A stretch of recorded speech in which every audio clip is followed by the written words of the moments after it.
عليكم. اليوم بغيت نقدم لكم واحد لاصوب بالنسبه اللي باغي شاقه واللي باغي صحتو باغي يحتفظ على صحتو باغي تمحي شويه الدهون ومن طبيعه الحال تتشبع شويه مع خبيزه كريي الى اخره. اللي فيه هاد المكون ديال هاد لاصوب فيها شويه العدس الاحمر اللي تتشوفوا ما تيشريه حتى شي حد. اكثريه الناس ما تعرفوش ليه بالنسبه لينا حنا العرب ما تنشريوه. العدس الاحمر هو هذا اللي انا غسلته، ما تيديش بزاف الطياب، ساهل بحال ديك الجلبانه اللي تاخذو خضراء هكا داير هو، ما تيدير حتى قسمين د المكانه وتيطيب. اللي تندير مع العدس القرعه اللي هي هذه اللي انا حكيتها، القرعه ديالنا الحمراء اللي هي هذه انا حكيتها بالحكاكه باش تجيني ساهله في الطياب. وتنشحر البصله مزيان، حتى ندير معها شي دويله ديال الكرافاس تنشحرها مزيان حتى تتشحر ليها بشويه معلقه وحده ديال الزيت الروميه، تنشحرها حتى تتحمر. حتى نزيد عليها العدس، تنزيد عليها القرعه، وتندير هذا المكور حتى هو اللي اكثريتنا حنا ما تناكلوه الا في السكسو. حتى هذا المكور راه مهم ومفيد للذات. شوف دابا كيفاش تينقي لنا الذات ديالنا من السموم وتنقي لنا الذات ديالنا من جميع المسائل الكحله اللي تناكلو في الحوايج اللي ما تنجيبو لهم كاع اخبار شنو فيهم. تندير هذا هكا تينقي حتى هو وتيعطي واحد اللذه في الصبه. وتندير لهم لاله في العطريه ديالنا الله يجازيكم بخير. بسم الله توكلنا على الله. نشود الخرقوم اللي حتى هو مفيد في الذات. الخرقوم تندير معلقه صغيره مقاده، شي شويه ديال النافع، القزبر اليابس، الملحه واحد شويه على لقيتاش انا عندي شي شويه الضغط، البزار تنقلب حتى هو حيت الليل وبغيت ندير هاد لاصوب باش نديرها بالليل اللي غادي نستافد منها وناكلها مع الخبيز وناكلها مع التميرات ناكلها مع البيض. وتندير فيها الزليفه، هاد القزبر هذا والمعدنوس باقي بغيت نكردهم ما غاديش نلوحهم. تدير ديك قسمين د المكانه تنطيب الماء تنشحر بصله وتندير هاد الخير كله هو حتى تيطيب.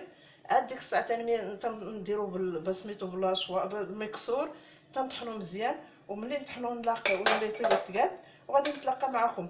انا دابا غنشحر لينا بصله في جوج معلقه هكذا صغيره ديال الزيت الروميه، ماشي زيت العود حيت زيت العود ما غاديش تعطيني واحد الوغول اللي غادي يقدر يشربو اي واحد. اكثريتنا حنا ما تنقدروش ناكلو زيت العود الا طايبه، ما غاديش ندير معاه الزيت العود اللي حتى تطيب هاد الخضره. عاد نقدر ندير ديك المعلقه باش نسمها في الاخر ديال الزيت العود. وكرفس اللي من طبيعه الحال انا عندي الكرفس ديال المنزل غارساه، راه ما فيها باس الا غرستو الكرفس وغرستوها نتوما تبارك الله كيفاش خضرو كي داير، راه ماشي شي حاجه اللي مشريه. هذا كرفس ديال المنزل درتو دايره غير دوك الجذور تبارك الله وصل النبي. باقي نشارك معكم هادشي عندي في السطح وغادي باقي تشوفوا هاد الفلاحه ديالي وهادشي اللي تنقول لكم عليه. والحمد لله حيدوا غير شويه العكز، الحمد لله سيدي ربي مخيرنا في كل خير اللهم لك الحمد. ونتلاقاو ملي تشحر هاد الخيرات ديالي وندير لهم الطايب. الماء الطايب طيبتو باش يجيني هادشي سهل، راه ما تتعداش قسمين المكانه. ونتلاقاو ساعه ان شاء الله. السلام عليكم.